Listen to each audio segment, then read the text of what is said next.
Olá, sejam muito bem-vindos ao Da Hora desta quinta-feira. No nosso programa de hoje abordaremos diversos assuntos e, é claro, política. E ele começa agora.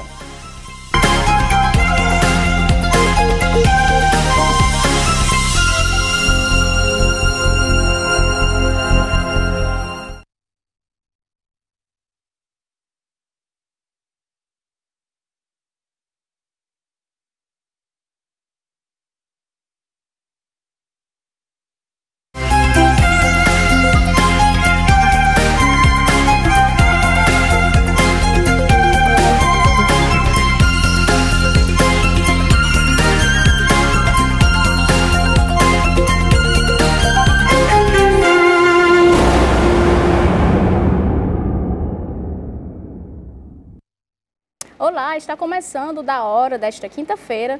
Já estou aqui com a bancada. Casqueiro, seja bem-vindo, Casqueiro. Obrigada por participar do programa de hoje. Seja bem-vindo. Você agora desliga aí o fogão, o senhor e a senhora, chama o filho, a tia, a avó, chama todo mundo para a sala, né? Venha saber agora a verdade que ninguém lhe conta. Conheceis a verdade vos libertará. E hoje nós vamos ter ele aqui, né, Rochelle? Fábio Tágira. Isso. Fábio Tágira, seja bem-vindo ao Da Hora. Olá, Rochelle, Casqueiro, a todos que nos acompanham aqui pela TV União. É sempre um prazer poder participar desse debate tão importante. Como diz o Casqueiro aqui, é a verdade que você pode entender da forma mais clara possível. É isso. Nós vamos começar agora chamando a sonora de um paciente que precisa de atendimento psiquiátrico e ele tem uma pergunta para fazer às autoridades. Vamos conferir. Você perguntar, se possível, ao nosso prefeito, que infelizmente eu votei, como é que ficam os CAPs de Fortaleza sem psiquiatra desde setembro de 2022, os CAPs sem psiquiatra, como é que funciona? E as pessoas que precisam desse serviço. Então, Casqueira, a gente viu aí que ele fez algumas perguntas em relação ao atendimento psiquiátrico, né, aqui em Fortaleza. Rochelle, eu queria aproveitar agora, eu queria que a senhora prestasse atenção agora. Está na hora da gente começar a pressionar os vereadores, pressionar os deputados. Eu queria saber dos deputados do estado do Ceará, até me ajeitar mais na cadeira. Vamos acordar, deputado, vamos acordar. Fortaleza não é um município, é um município. Até onde nós vamos esticar essa corda contra o povo? Porque parece que a Assembleia Legislativa do Estado do Ceará só serve para atender o anseio de 183 municípios e esquecem Fortaleza. A gente precisa acordar e ter coragem. Eu gostaria de pedir ao governador Elmano de Freitas. Elmano, está na hora de acabar essa rusga com saco que o povo está precisando. O governo do Estado, a Assembleia Legislativa, a Câmara Municipal, a Prefeitura tem que chamar a iniciativa privada. Se não tem condições de fazer o concurso, não pode um CAPS passar 7 meses sem ter um psiquiatra. Alguma coisa está de muito errada. E o que é? Eu preciso fazer um concurso, vai demorar. Vamos chamar, vamos levar para a Câmara, vamos discutir, fazer uma ação pública, vamos chamar os deputados, vamos buscar recursos do governo do Estado, vamos procurar sentar, fumar o cachimbo da paz, o Sato e o Elmano, porque o povo está pagando a conta, Rochelle. Então, Fábio, em relação a esse atendimento psiquiátrico, é como se não tivesse importância, né? A saúde pública no município de Fortaleza está colapsada em todos os aspectos, em todos os seus setores, né? Desde o atendimento primário nos postos de saúde, aquele atendimento que controla ali a diabetes, controla ali a pressão arterial e também encaminha o paciente para os especialistas, até a questão dos CAPs, que já é uma novela antiga, essa questão do atendimento psiquiátrico na cidade de Fortaleza. Ainda no ano de 2018, nós iniciamos ali um debate através de um projeto de indicação, criando o 3º turno de atendimento dos CAPs, porque os estudos comprovam que os surtos psiquiátricos, os surtos psicológicos acontecem muito no período noturno. Mas vejam, se não conseguem, se as gestões públicas que se sucedem não conseguem organizar os equipamentos de saúde mental que já existem no período normal de atendimento, que dirá criar um 3º turno. Então fica o alerta aí para a Câmara Municipal de Fortaleza, os parlamentares que, independente de ter orientação direita, esquerda, independente de ter orientação gestão ou oposição, precisam pensar em mecanismos que vão ali melhorar a qualidade desse serviço público. E o prefeito Zé Sarto, que é médico, que entende de saúde pública, precisa operacionalizar as melhoras necessárias. A população clama pelo atendimento de saúde coerente e de imediato. E essa questão da saúde mental ela é muito complexa, porque o cidadão precisa ter ali a medicação, precisa ter o acompanhamento psiquiátrico. Então, fica aí a orientação de que os poderes públicos municipais precisam se juntar e apresentar soluções. E esses medicamentos, tá, da mesma forma que falta de pirona, esse medicamento é tão importante quanto, né? Na verdade, eles precisam tomar, muitas vezes, remédio controlado para poder conseguir ter ali, lidar com a doença, muitas vezes, né? Claro, a questão do remédio controlado, dos pacientes que precisam de atendimento psiquiátrico, eles definem o seu posicionamento social.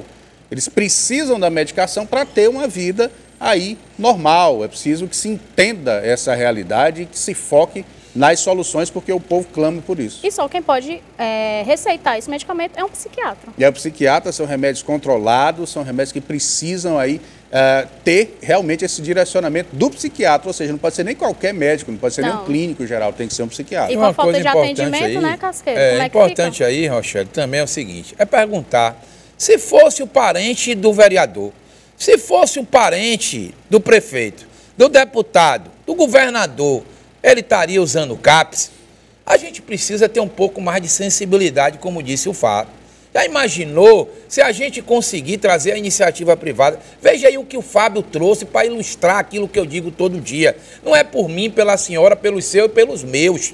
2018, o Fábio é assessor parlamentar. O Fábio conseguiu produzir um documento para levar, para mostrar a sensibilidade, a necessidade da gente cuidar de pessoas que precisam ser cuidadas. E que, diferente do que disse o presidente Lula, não tem parafusos a menos nem a mais, nem parafuso trocado, né? Essas pessoas precisam de atendimento e não é só a medicação, o que é que adianta?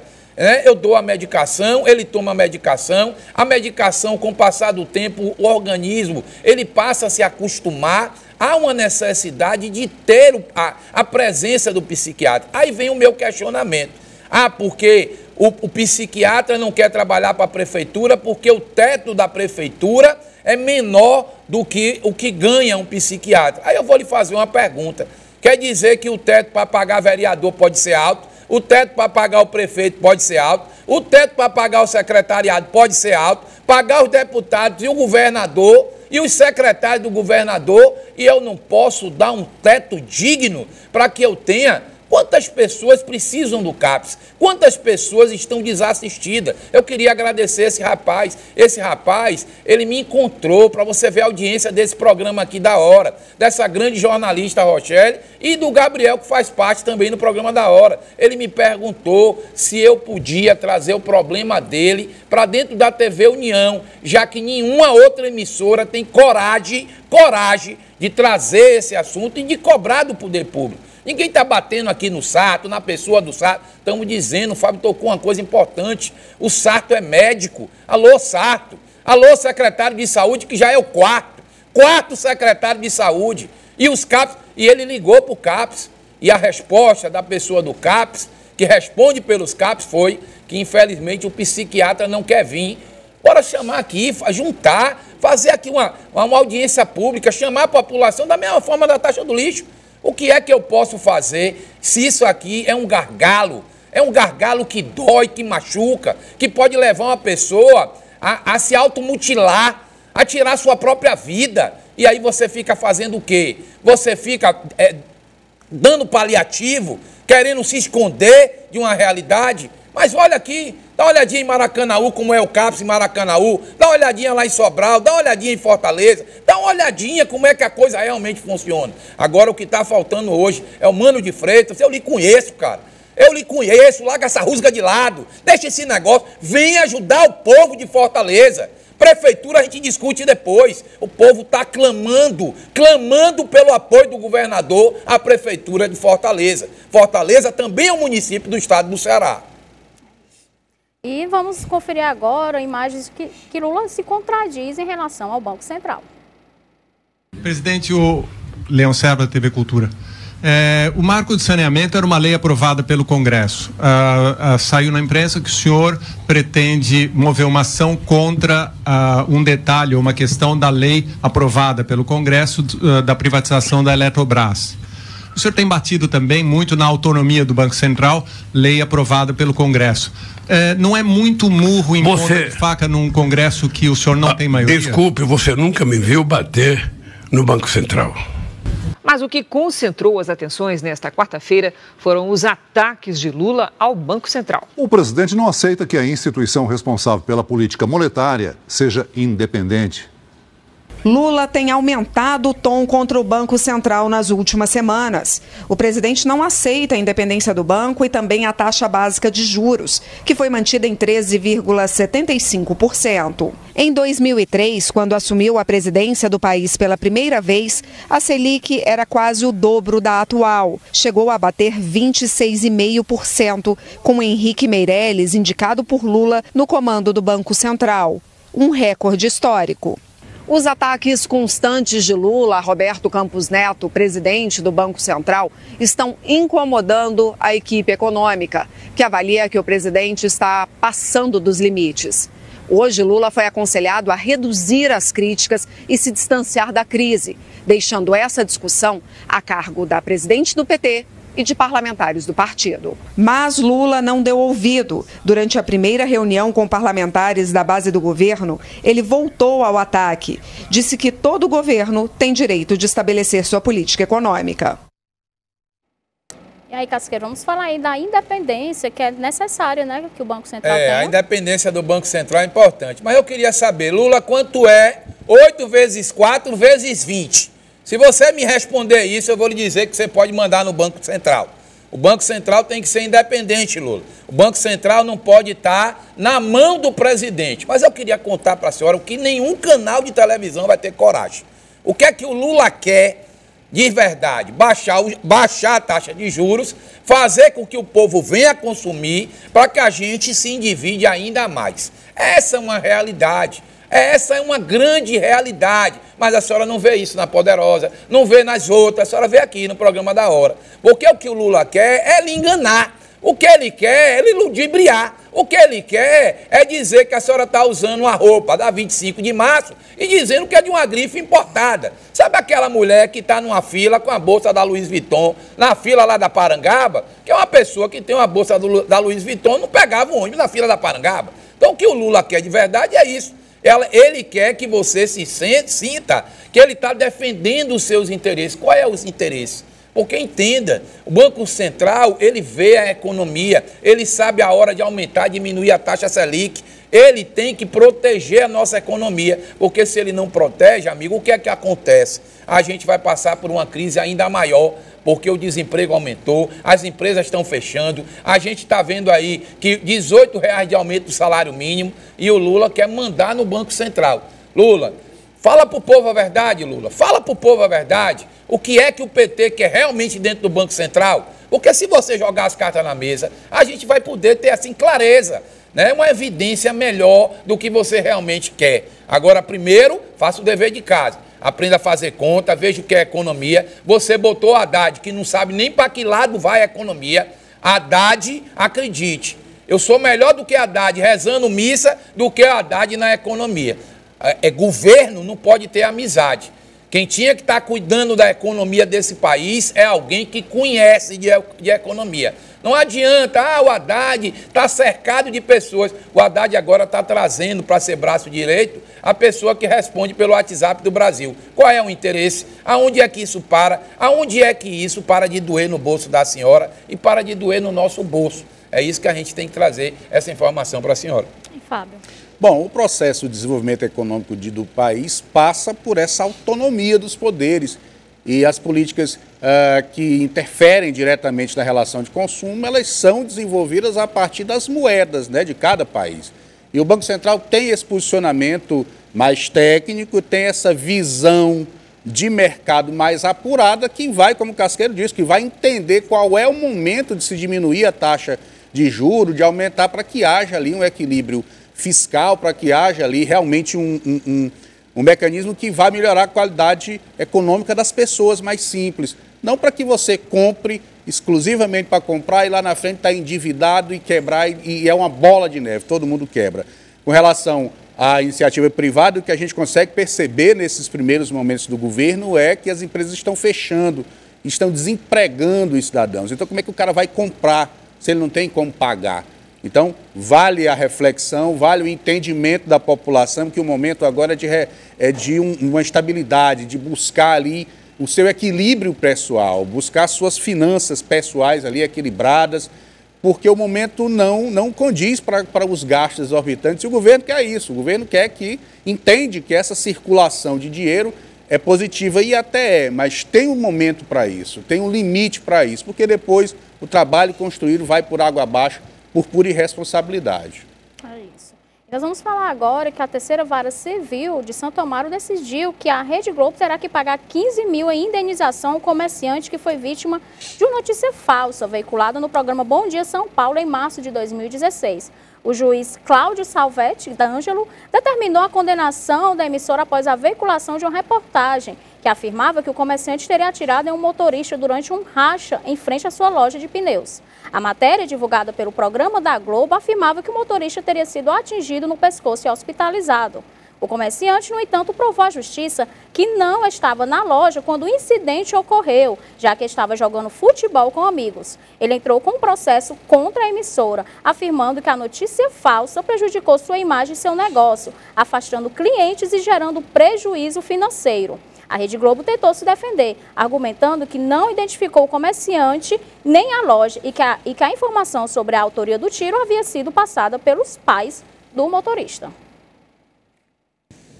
Em relação a fake news, né? Eu queria dizer a você, Rede Globo, querida do meu coração, essa daí é a primeira de muitas fake news que vocês trazem.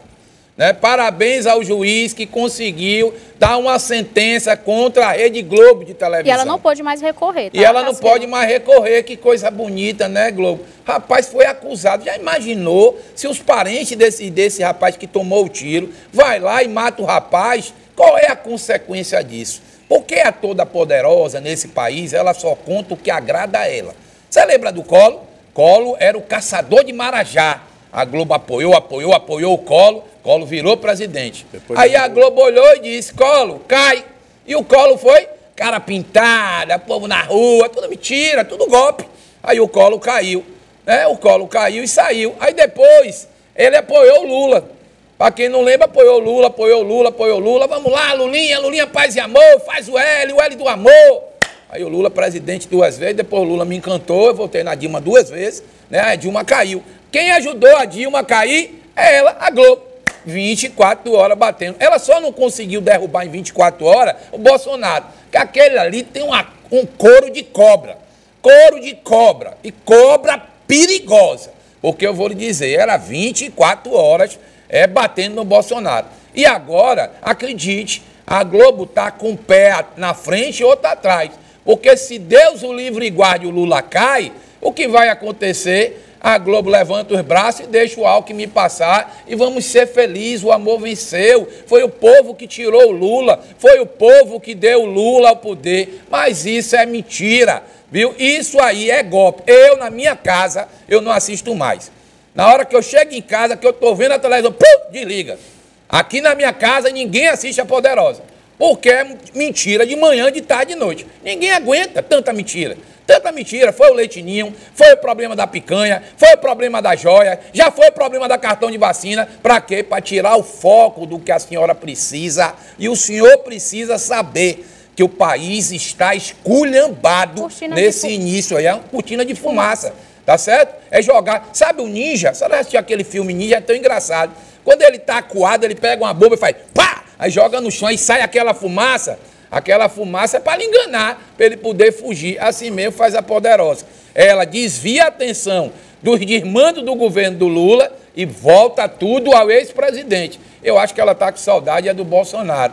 Ela devia dizer, volta Bolsonaro, porque eu acho que ela está arrependida, viu? Porque ela só está demitindo funcionário, botando jornalista mais velho para fora, e eu queria saber, o amor não venceu, o Bonner não gritou, Lula, nunca Lula foi responsável por cometer, Lula está inocente, cometer nenhum crime. Eu queria, será que isso também não é fake news? Que ontem eu fiz uma pesquisa aqui do Dino, e o Dino, com a cara de pau, maior cara de pau do mundo, disse que era um homem de ficha limpa.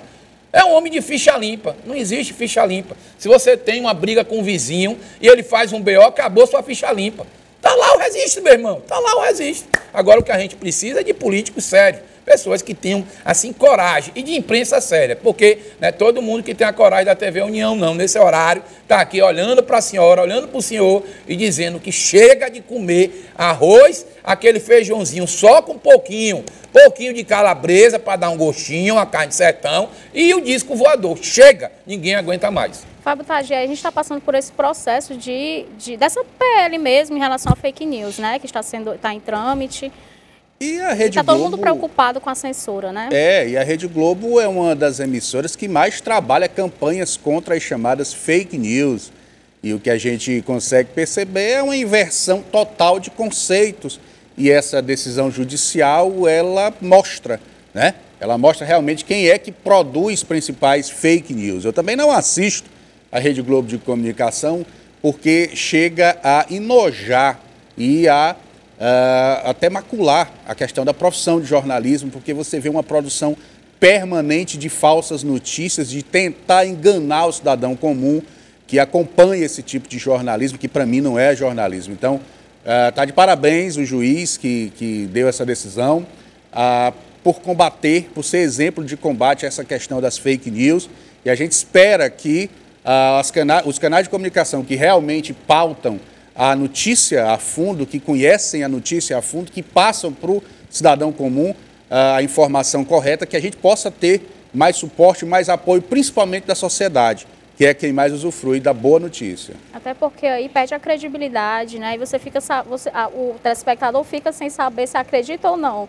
e quem acreditar. E o fato é esse, a ideia é realmente confundir o cidadão, tirar o foco das anomalias, das aberrações que estão sendo desenvolvidas aí nesse governo e criar mecanismos outros para que o cidadão desfoque, para que o cidadão não entenda de que forma que está sendo ludibriado. Eu vou dar um exemplo para a senhora. Pega aí, faz o Google aí, faz o Google, aprendi isso com aquele ex-presidente. Aquele que dizia que o negro era doido, que ele era genocida. Já a verdade aparece nesse inferno aqui. Mas vamos lá. Faz aí um Google e coloca aí quanto foi em uma semana que o governo federal liberou de emendas parlamentares. Dá uma olhadinha aí, é o governo Lula, não é o passado não. Porque se fosse o passado, vou dizendo que a senhora estava passando fome, que a senhora não tem uma geladeira, que a senhora não tem um fogão, que cortaram a verba. O Lula cortou verba da educação. A senhora viu a Poderosa falar alguma coisa? Não. Lula cortou verba da pesquisa. A senhora viu a Poderosa falar alguma coisa? Não. Aí o Lula vem agora que você não pode beijar uma mulher banguela, né? A mulher sem dente na boca. Primeiro, Lula, para beijar não precisa de dente, precisa de língua e de boca. Não precisa de dente, né, meu amigo? Porque eu sou bem sincero. Tem gente, irmão, que tem 2, 3 dentes e é morto de feliz. Tem gente que tem uma arcada de dentária toda tratada, que brilha quando bate o sol e é infeliz. Claro que a pessoa tem que ser tratada. Agora, já existem processos para isso. Mas cadê o poder público de ter coragem? Cadê a Globo de dizer assim, ó, vamos chegar aqui agora, nós apoiamos a candidatura. Você lembra aí quando o Lula ganhou? O pessoal está aqui, ó, Felipe bateu palma, o Carlinho bateu palma, era todo mundo da Globo batendo palma, tomando cerveja, o Bonner gritando, o amor venceu, o amor venceu. Cadê o amor? Porque agora só talvez o fel. Ó, meu amigo, como diz aqui o cearense, a chibata para a gente está tomando de 20. Então a gente precisa realmente acordar que a situação não está boa não, amigo. É isso. E a gente continua no próximo bloco, porque agora nós vamos para um rápido intervalo.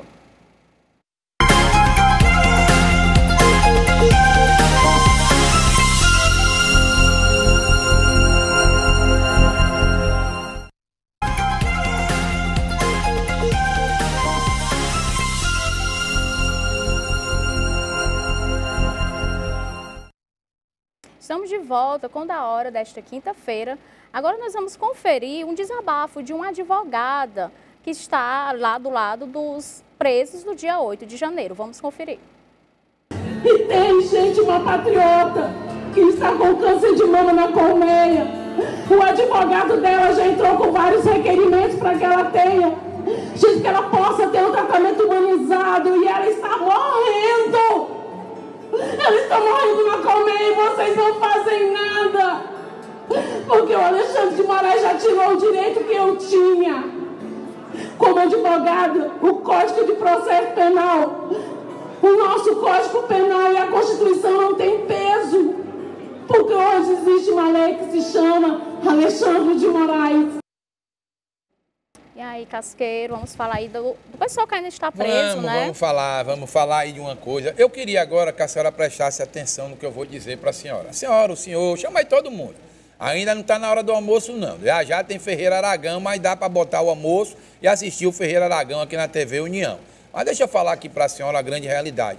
Por que é que o traficante é solto? Por que é que o helicóptero é devolvido? E por que é que os direitos garantidos pela Constituição Federal, dado a quem é réu, para ter o direito ao contraditório e à ampla defesa, não está sendo respeitado?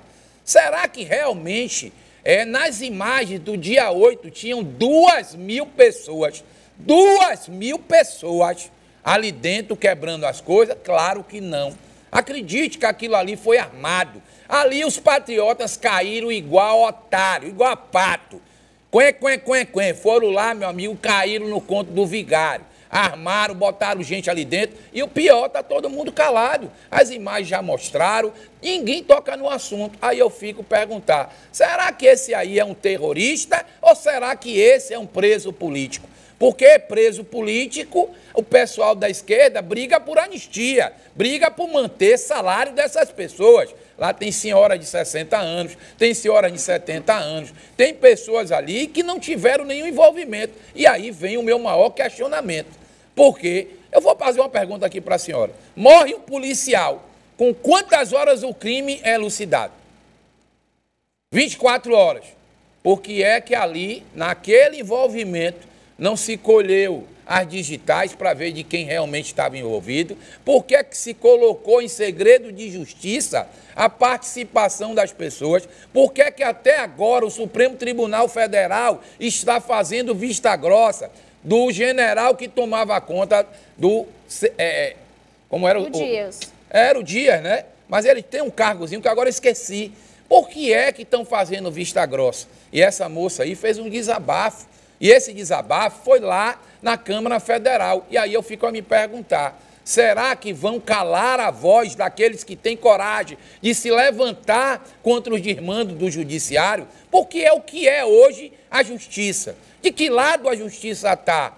Porque ontem o juiz disse que chamaram negro, aquele negro, que eu também sou negro, aquele negro que anda com Bolsonaro, foi chamado, ofendido de capitão do mato.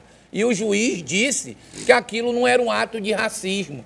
Mas se fosse, né, com outra pessoa de esquerda, era um ato de racismo. Então, aonde é que está a justiça? A justiça protege aos seus amigos, aos amigos da corte, a liberdade, aos inimigos, o rigor da lei que eles mesmos criam, porque a Constituição Federal foi rasgada há muito tempo. Já foi rasgada, é uma realidade. Eu quero que a senhora entenda, que a senhora preste atenção, não se deixe enganar, escute, veja, pense, fale e cobre. Não aceite goela abaixo o que esse canal de televisão, que aí quer se dizer o maior do mundo, quer dizer para você, deixar para você. A situação aí é grave. Tem umas pessoas com câncer. E por que é que o ilustríssimo senhor Alexandre de Moraes não permite uma visita, um acompanhamento? Cadê os processos? Cadê as narrativas? Cadê o Ministério Público? Cadê o parecer da Procuradoria-Geral da República? Para que a gente veja quem é inocente. É inocente? Solta. Porque eu sou a favor, eu sou contra. Eu sou contra se quebrar patrimônio público. A senhora sabe por quê? Porque uma janela quebrada, que na sua casa custava R$700, lá vai custar 10 mil. Quem paga a conta é o povo, quem paga a conta é a senhora, sou eu, é os meus, é os seus. Sabe por que quebraram as coisas? Vamos ver. Ah, não tem licitação, bota as cadeiras aí. Aí uma cadeira, um deputado sentar. Eu chego no lugar lá no posto de saúde, tenho que sentar numa cadeira plástica. Tenho que botar a bunda na cadeira. Se tiver cadeira para sentar. Num negócio Quando de cimento. tem, né? Quando Nem tem, sempre tem de cadeira cimento. para sentar. Aí o deputado senta numa cadeirona. Bem acolchoada. Bem acolchoada, que custa 6 8 mil reais. Tá bonito para a senhora, tá bom para o senhor, tá bom para sua filha, tá bom para sua casa, porque para mim não tá não. Mas vamos ouvir ele que sabe tudo sobre política, bastidor e é o homem que me ensinou a não fazer a crítica só pela crítica. Traga a solução e eu procuro hoje fazer isso, trazer a solução para você que nos assiste. Então, Fábio, em relação de 8. O que a gente consegue perceber é uma total inversão das situações, né? Um movimento que teve o seu lado político e de patriotas que realmente gostariam de ter um esclarecimento mais abrangente do processo eleitoral, mas que dentro desse movimento existiu ali pessoas infiltradas que promoveram todo aquele tipo de quebra-quebra. E a justiça, o que a sociedade cobra é um processo mais coerente, mais sério, no sentido de avaliar os casos. Existem pessoas de idade que estão presas ali e que não participaram dessas situações de degradação dos espaços físicos. É preciso que exista esse compromisso da justiça brasileira, do Ministério Público, de uma forma mais coerente, de uma forma realmente mais democrática, tirando as questões partidárias. O que a gente percebe é que esse pessoal está sendo lá blindado e passando dificuldade. E quando aí outros operadores do crime, que muitas vezes têm grandes volumes de dinheiro, são soltos e muitas vezes não respondem os processos aí expiram e não são presos, não são condenados. A sociedade clama por justiça, coerência e bom senso. Isso. E continuando, nós vamos falar agora do salário mínimo de São Paulo, porque as deputadas e os deputados da Assembleia Legislativa do Estado de São Paulo aprovaram durante sessão extraordinária realizada na noite desta quarta-feira o novo salário mínimo paulista com valor de R$ 1.550. Além disso, os parlamentares acrescentaram a categoria dos cuidadores de idosos no rol dos trabalhadores abrangidos pela medida, que segue agora para a sanção do governador Tarcísio de Freitas. Vamos lá, porque aqui em São Paulo o salário mínimo pode ser esse valor. Eu vou dizer, parabéns, Tarcísio de Freitas. Se não mandarem lhe matar, você vai ser presidente do Brasil. Eu tenho coragem de dizer. Tem que ter muito cuidado. Se não papocar você no avião, nada acontecer, uma cruzeta, né, mandar o carro, mataram o Tarcísio. Tarcísio se prepara para ser presidente do Brasil. Mas, contudo, portanto, todavia, eu tenho que ter coragem de dizer a senhora o que eu vou dizer. Viver em São Paulo com salário de 1.320, você morre de fome, né? O reajuste de São Paulo foi de 18% em cima do salário mínimo, que é significativo, vírgula. São Paulo é onde tem a maior renda per capita do país. São Paulo é onde é o mundo financeiro. Tudo passa por São Paulo. Primeiro chega em São Paulo para depois tomar conta, enraizar pelo Brasil. Então, São Paulo hoje tem um governador que está trabalhando de encontro aos desmandos hoje do governo federal. Ele acabou com o Netflix dentro da sala de aula, ele acabou com a internet dentro de sala de aula, ele mandou tirar aquela câmarazinha que o policial usava.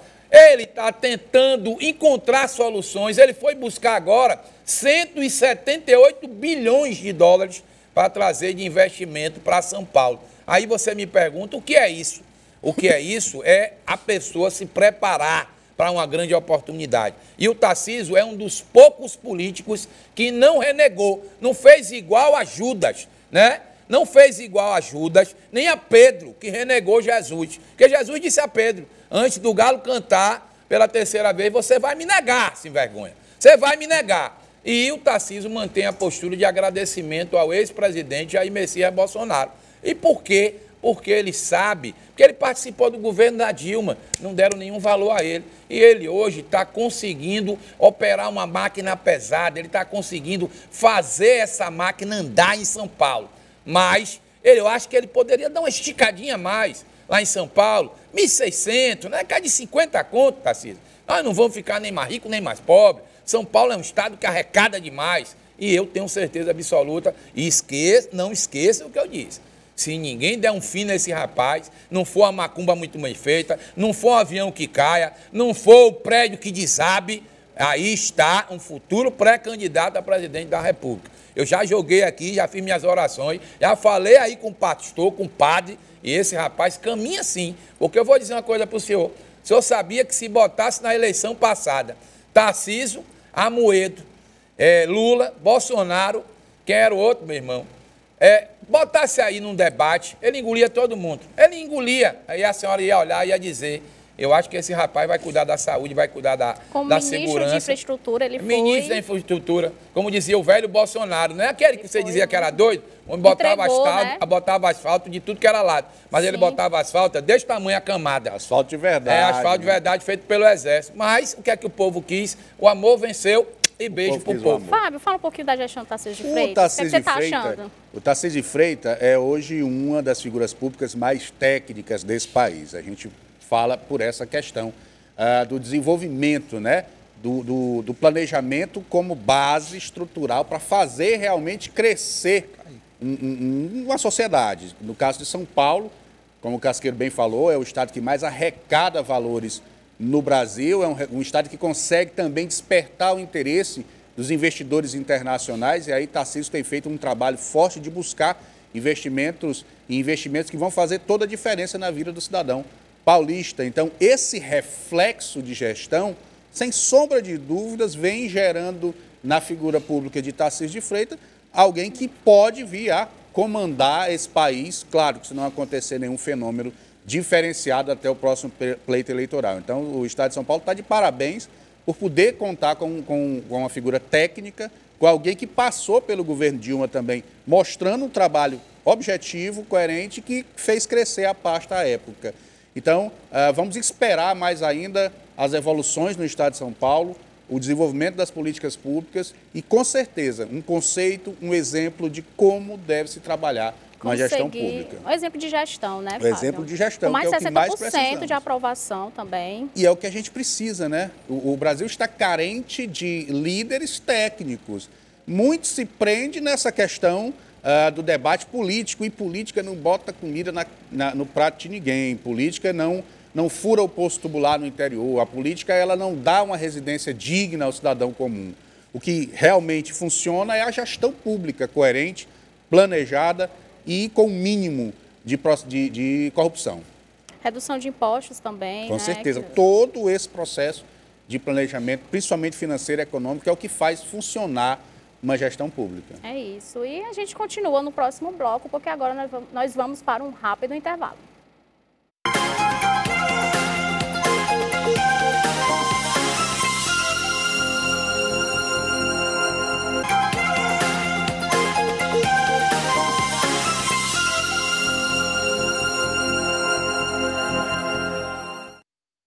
Estamos de volta com o Da Hora desta quinta-feira e agora nós vamos falar sobre Ortega. Defendido por Lula, desapropriou todos os bens da Cruz Vermelha em benefício do Estado. Eles passaram a ser geridos por uma nova Cruz Vermelha ligada ao Ministério da Saúde da ditadura. A ONG atuava no país desde 1931.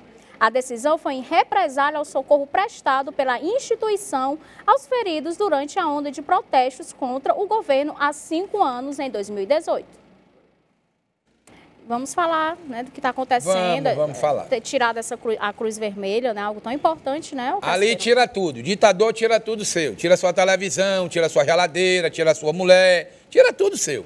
Ser ditador é isso. Ser ditador é que a senhora engula a goela abaixo. Ah, rapaz, tá falando do Brasil? Não, tá falando da Nicarágua ainda. O Brasil tá pertinho. Fez o Telegram ontem que mandou, disparou mais de não sei quanta mensagem contra a PL da fake news. Aí o que é que o Supremo Tribunal Federal fez?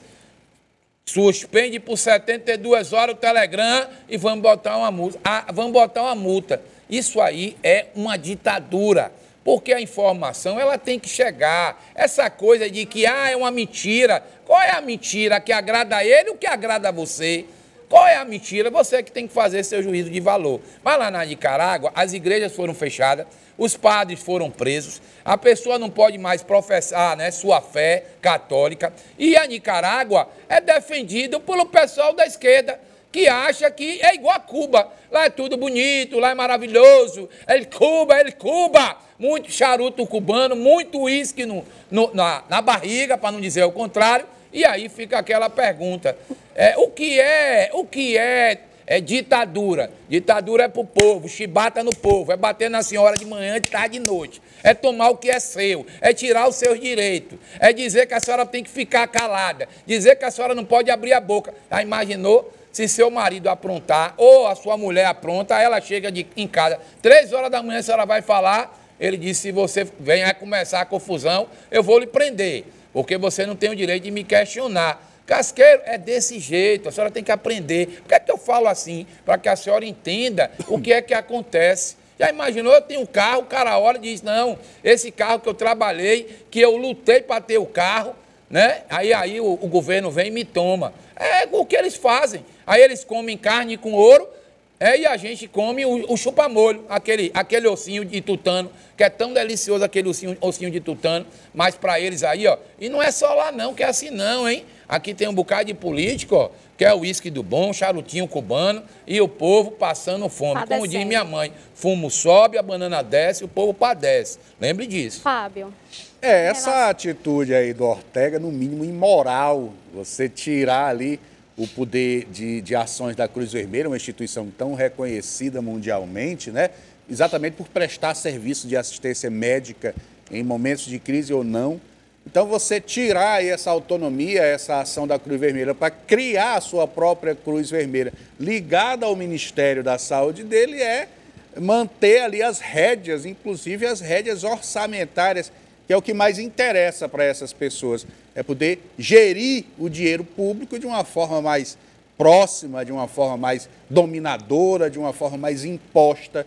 Então, a Organização Mundial de Saúde deve atentar para isso, né, Casqueiro? Sim. Deve tomar conhecimento dessa ação. A própria Cruz Vermelha, por ser uma instituição aí de renome internacional, deve traçar suas medidas para coibir esse tipo de coisa, ou pelo menos para protestar, já que é um país movido por um ditador que ali toma de conta das ações. Você falou algo muito importante, Casqueiro, em relação ao Telegram, né? O Telegram, minha amiga, aquele negócio, você manda mensagem, tem um pessoal aí, tem um negócio azulzinho, não é aquela pílula que você fica animado, não, é um azulzinho que você manda mensagem. Tem uns sem vergonha aí que deixa a mulher dormir e fica recebendo umas mensagens, as mensagens chegando de madrugada. A senhora abre o olho aí, hein? Abre o olho, a senhora e o senhor que está em casa assistindo. Mas o Telegram, qual é o bom do Telegram? Que, por exemplo, o prefeito desviou dinheiro. Eu vou lhe explicar o que é que eles querem de verdade. O prefeito desvia o dinheiro, aí o Ministério Público acha, aí a imprensa vai divulgar. Aí eles dizem, não, ninguém bota essa mensagem aqui para chegar na população daquele município, porque aquilo ali, essa pessoa é minha e essa mensagem não pode chegar. Acorda tu que dormes, acorda, tem que chegar. Robô tem que botar a boca no mundo. Agora a gente tem que saber. Uma mala cheia de dinheiro, eu não posso divulgar que o Gedel Vieira Lima, aquela da Bahia, meu conterrâneo, um gordinho, tão bonitinho, mas tão sabidinho, 54 milhões, e não era dele, era do primo dele, do amigo dele, da namorada dele, da namorada do amigo, e aí você fica a se perguntar, o que é a diferença do Gedel e do Ortega? Todos os dois gostam de muito, é dinheiro. Dinheiro, papai, dinheiro. É isso. Agora nós vamos para as nossas considerações finais, Fábio. Bom, só agradecer mais uma vez a oportunidade de fazer parte do Da Hora e pedir a você que nos acompanha, reprise às 18 horas, né? 18 horas. 18 horas e uma boa... 18h30. 18h30. Meio-dia e 18h30. Casqueiro, considerações finais. Minhas considerações finais hoje vai um abraço aí para a secretária de Saúde do Estado do Ceará, doutora Tânia Mara. Eu queria dizer para a senhora, vou me estender só um minutinho, não coma pressão. Quem come pressão é panela de pressão. Na hora que a sua estiver pegando, tira a pressão e bota a boca no mundo, que eu sei que a senhora tem capacidade, que a senhora quer trabalhar. Eu sei que é muito pedido, eu sei que tem muita gente aí querendo lhe derrubar. E se eu abrir a boca, a casa cai, porque a gente precisa de uma pessoa séria para fazer acontecer a saúde que vai cuidar de você, que assiste esse programa maravilhoso, todo dia, das 12 horas às 12h55, que já tem o Ferreira Aragão na TV União, logo depois do programa da hora. Muito obrigada pela participação de vocês hoje no Da Hora. Eu quero agradecer a sua audiência e dizer que amanhã nos encontramos aqui no mesmo horário. Até lá!